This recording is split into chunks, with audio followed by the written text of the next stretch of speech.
Assalamualaikum kan. Kalau kita nak masuk dalam kereta tengah hari macam mana, nak bagi bahan keluar dia macam ni kan. Tekan kunci lama-lama kan. Tekan lama-lama kunci. Okey, macam tu kan. Dia akan terbuka tingkap kiri dan kanan dan sunroof. Tekan lama-lama ya kan.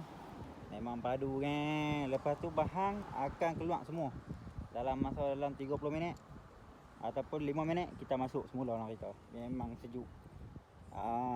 Memang sejuk. Itu cara dia kan. Baru sejuk nak kereta. Gila. Okey. Terbaik. Sempoi.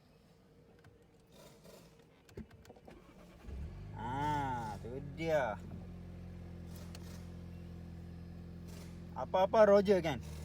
Okey gang. Bila dah sejuk, dah kita ubah tempat, kita nak ketuk satu kanan, dua kiri, sorry dan bawah kan. Tekan lama-lama kan. Tekan lama-lama. Barang padu kan. Barang padu, barang jadi. Gila. Kita settle.